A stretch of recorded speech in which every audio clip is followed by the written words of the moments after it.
Good evening, gentlemen. We're here this evening to enjoy a fine brew. It's the Magic Hat number 9. Jason's here with us to give us some information while he's opening it. This is from the Magic Hat Brewery. This is their special number 9. It is basically an English pale ale that is infused with apricots, so it gives it a really unique kind of artificial sweetness while keeping it pretty dry. So I'm going to go ahead and pour this into a regular pint glass.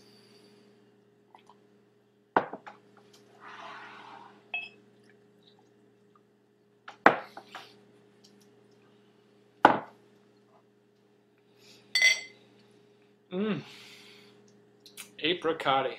Definitely very clear, Bud Light-ish color. Lots of carbonation though. A lot of sugar too.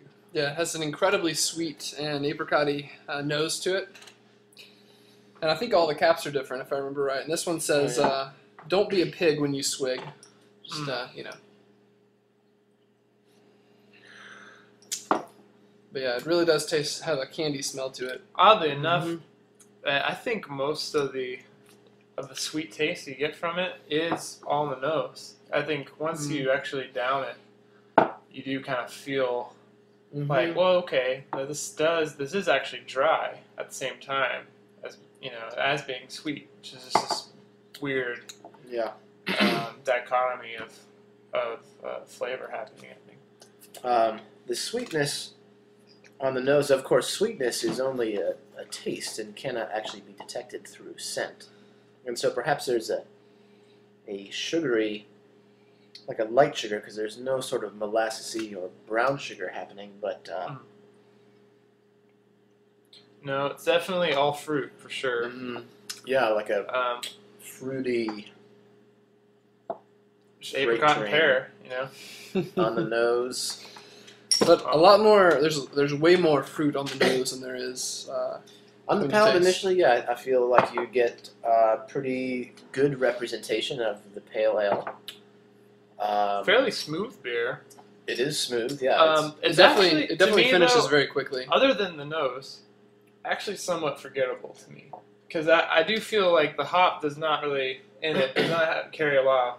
It's not a lot of floral. There's not a lot of not a lot of interaction with the hops and everything else going on in this beer. I think it's basically just like, oh, this smells fruity, and then it's surprisingly got a little bit more bite than you'd think, and then it's done. I just kind of, so it just kind of falls a little flat to me. Yeah, I think it's definitely an occasion beer. It's not something I would want as a table beer.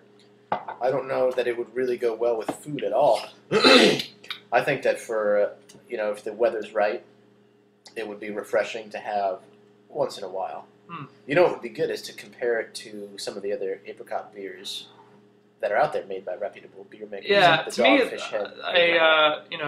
something like a Hop Slam, to me, has more, like, better representation of fruit and hops together, working together. Yes. I agree. Yeah. Plus the body on that. The body with this is I think it does fall flat. Yeah, it does. It like I said, the nose is very apricot-y, very fruity, almost candy-like, and the initial taste is a very pleasant pale ale that's got a little bit of fruit to it, and then almost immediately it flattens out. And it was great for that second taste, and then you forget about it. Yeah. Well, and I think it's a good beer. I mean, that's what.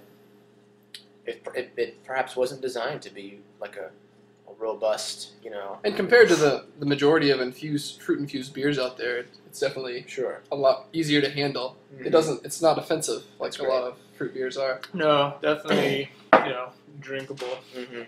Well, there you go. Yeah. That's Magic Hat number 9. And you should try it if you haven't, at least for the novelty of it.